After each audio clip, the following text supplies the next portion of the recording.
Hey guys, it's Anna and this is my final project video. The primary physical activity I decided to focus on is weightlifting. So I lift 5 to 6 days a week on a good week.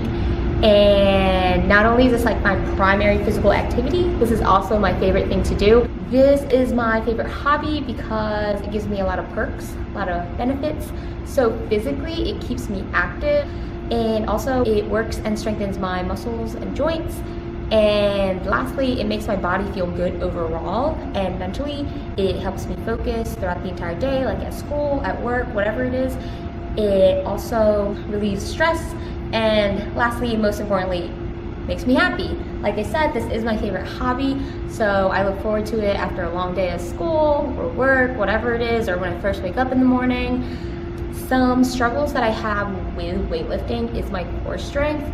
I'd like to increase my core strength in order to support the weight that I'm lifting and just overall to be safe and to avoid possible injury. My secondary physical activity is working. So I work as a physical therapist aide, and my duties consist of me helping patients with their exercises and their stretches. Some struggles I have with this activity is keeping my posture erect, and honestly my posture is probably not that great right now, so I'm gonna fix it. So I find myself leaning over a lot, like on the tables, or I'll find myself leaning on like one leg more than the other. And I know this is all stemming from a weak core.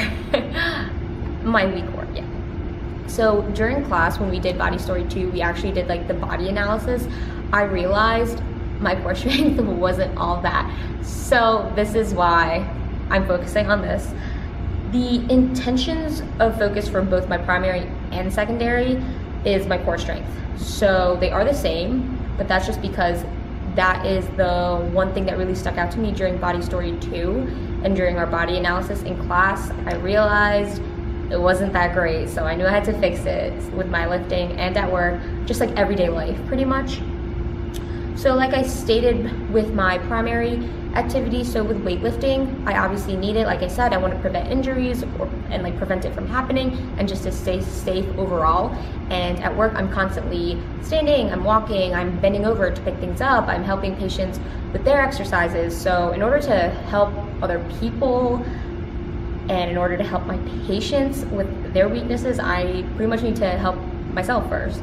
So my primary conditioning program mostly consists of compound exercises.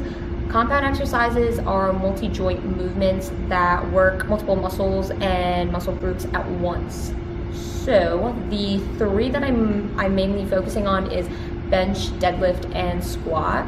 So they're also known as like the three main lifts. And the reason I chose those three is because that is what I regularly do, like during my normal workout routine. So I know personally I benefit from repetition. So I know if I'm constantly doing that, I'm gonna get better at it. So for instance, I'm gonna repeatedly do those three exercises, but I'm gonna make sure I'm gonna be engaging my core more frequently than I am now because yeah.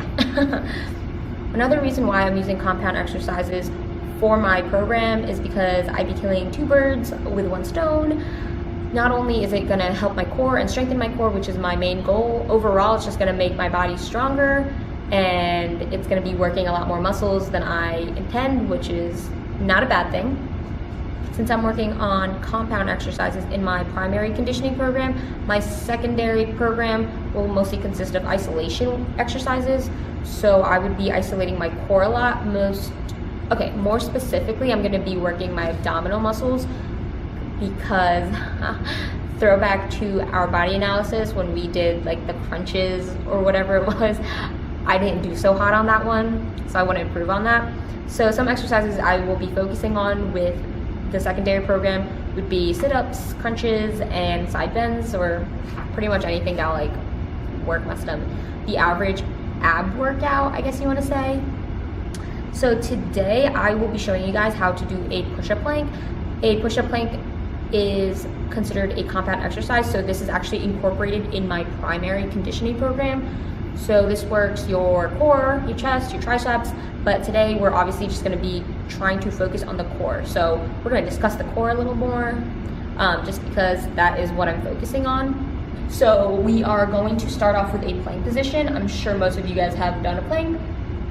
Like I said, you want to keep everything in line.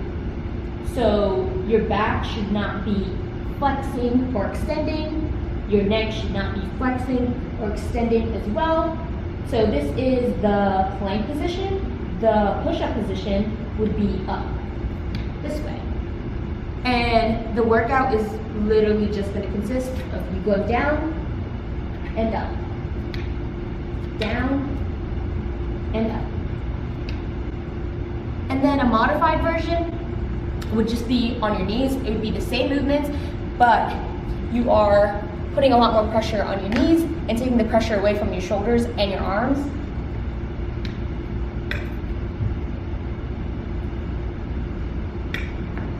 So just some quick body analysis.